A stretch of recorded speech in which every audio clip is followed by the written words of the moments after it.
7 months of baseball, real meaningful baseball, starts tonight. And pleased to talk to one of my favorite people inside this Mariner organization, and that is Manny Acta. Now the Mariners bench coach. Manny, you've moved. You're going to be on the bench again this year. How we doing? I'm doing fantastic. Thanks for having me on your show again. And we're excited. I'm happy to be back on the bench just because of the cold weather at the beginning and not chasing foul balls around third base. But other than that, I'm just part of the staff. I'm like everybody else and happy to contribute. What does opening day mean to you? It means a lot, because I'm a guy who came from the minor leagues 20-something years ago and had an opportunity to be at the big league level with the Expos in 2002, and ever since I've been up here. So everybody starts from zero regarding all the expectations that everybody has on their own teams, and we're very happy with our ball team, and can't wait to see these 162 games and see where it takes us. We had Rick Riz on Manny last hour, and he said opening day is interesting because it kind of feels like a postseason, even though it's the beginning of a new season, but just kind of the pomp, the circumstance, the energy, a packed house. Does it kind of have that same vibe to you as you get underway? It does. Every year, it doesn't get old. It does. I remember my first one in 2002, and, I actually started crying because I had achieved the dream of my life. But also, once you hear that national anthem and you go through all those ceremonies at the beginning, it's just special. It does feel like a playoff, and it's once a year. So we're excited again. Was that opener for you in 2002 in Montreal on the road? Take us into that day. It was in Montreal. I was working for the Expos, so it was such a surreal experience for me because I have gotten a chance to be at the big league level after 10 years coaching in the minor leagues. Still fairly young. I believe I was 32 years old. And I said, not until I hear the national anthem on opening day, I'm going to believe that I'm in the big leagues. And, yes, that was my first one. I was working for the Expos. It was at home over there in Montreal, and it's a day that I will never forget. Well, that's incredible that you said, how old did you say you were in 2000? Because you're 40 now, right? 40, 42, right? That's amazing. How did you do that over such a 23-year stretch, man? You were 12? It's incredible. I know. Unbelievable. I just turned 56. I know you're joking, but this is my 21st season in the big leagues because I took a couple of years off to go work at ESPN, and it's been an incredible journey, and I don't take it for granted, and I enjoy just every single day. Well, in those 20-plus years in the big leagues, you've been to a lot of spring trainings as well. You just wrapped up another one. Loved the pictures from the plane ride home. Those were funny.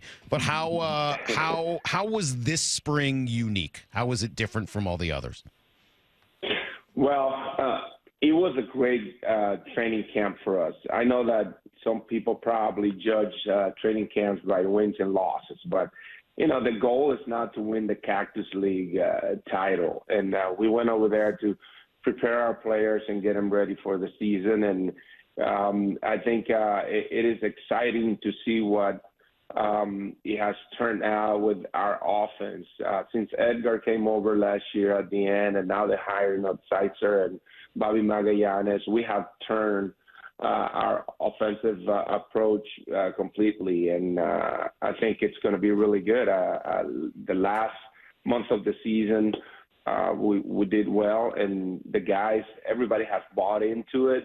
And instead of complaining about our ballpark, we decided to embrace it and take advantage of it and go for it. And every hitter is different, but the approach that Edgar and Kevin, which were very similar when they were players.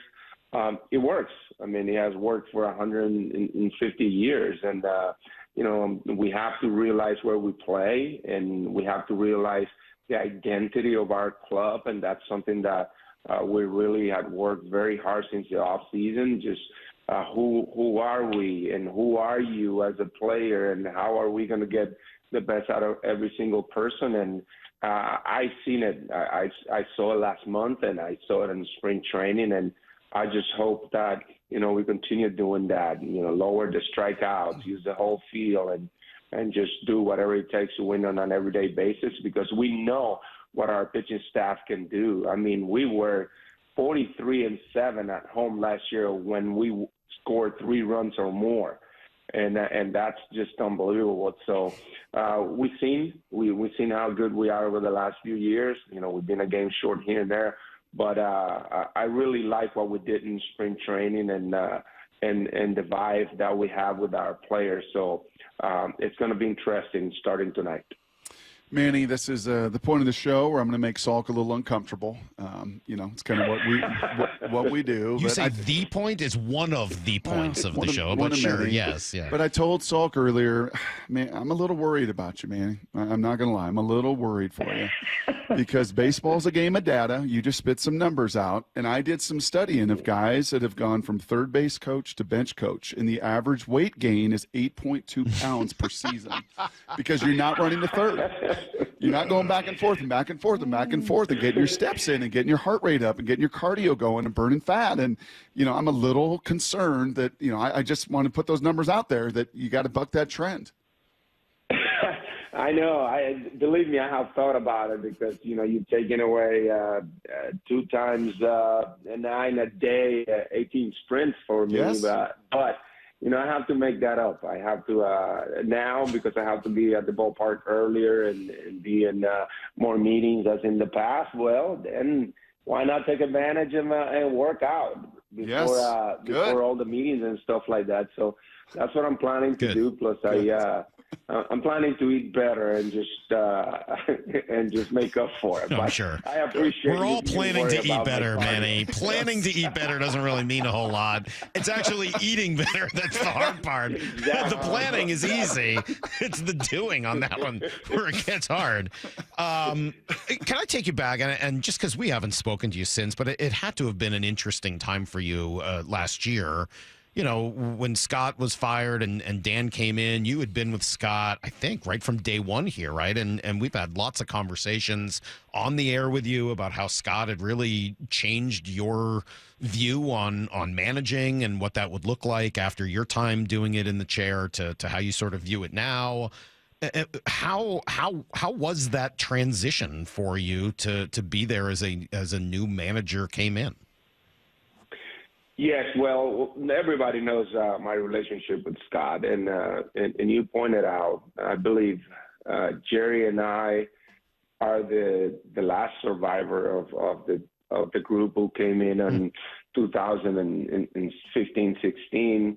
And I would always be thankful. I learned a lot from him, and he was really very good to me. The transition was made easier because of the person coming in. Dan Wilson and I had a very good relationship since I came over here, and it was made very easy because right away Dan approached me and had a good talk with me, and just because of being Dan, the thing kind of was a lot easier for me, and also the familiarity that I have with the front office and the players that are out of here. I would always be thankful to Scott, and I'm really, really thankful also to Dan for keeping me and making me part of his journey. So then who is Dan Wilson, the manager? What did you get to know of him in the 6 to 8 weeks, whatever it was last year, through this off season into the spring? Who is the Dan Wilson that now runs the ball club? Well, Dan obviously knows the game because in order to be a baseball team quarterback, as I always feel the catcher is, for the time that he did it, he knows the game, and also he's a person who he allows people to be themselves, and that's something that our organization takes pride of.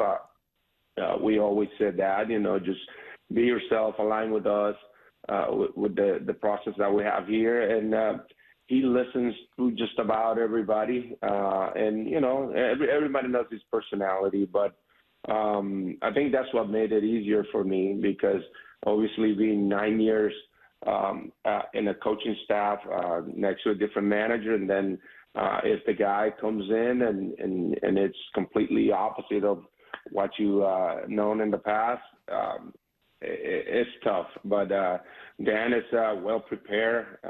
Everybody knows that he's a great human being. He treats everybody with respect, and it's just I think the fact that he was here in the organization and knew just about everybody here and was familiar with everybody, he has made everything easier for all of us. Manny, what does the bench coach role mean for you? What, on a day-to-day basis, how is that different than your previous role? Well, there's obviously more responsibilities, even when you're not on the field, making decisions, but have to participate in more meetings, being on top of everything, the, HP meetings, the health and performance department, also participating on the bullpen management meetings, and just being in constant contact with all the players and Dan and also our coaching staff. So there's a lot more responsibility, but they're behind doors, and I'm just very happy to be part of it. Last thing for me, Manny, and I can't go a full 15-minute interview without asking you about Julio, because he's just so darn important to everything that this team wants to accomplish. Where is Julio at heading into this season from your perspective? Best I've seen him since I've been here. He was very impressive during spring training on his preparation and his goal setting and everything. And I'm really looking forward to seeing the three outfielders play a full season together, because, what Victor did coming in, and then we got Randy during the trading deadline. Now those three guys together, and especially how Julio worked and was seen in camp. Again, the best I've seen Julio since I've been here, and I think that he's going to have a really, really good season. He worked very hard not to have a slow start. He did everything we asked him to do. He had more at-bats in the spring training. He had been working really close with Edgar since last year. He believes in Edgar. He believes in Sides. And I think he's going to have a terrific season. And it's something that, that we all will benefit from. Last thing for me, Manny, and I know you'll get this, even more of it in the meetings, into today and into the game tonight, but how do you win this series? How do you kick off a bunch of games at home here to begin this season, and in a division foe that's improved their roster a bit? How do you guys go about winning this opening series with the A's? Well, it would always go back to the most important thing, pitching.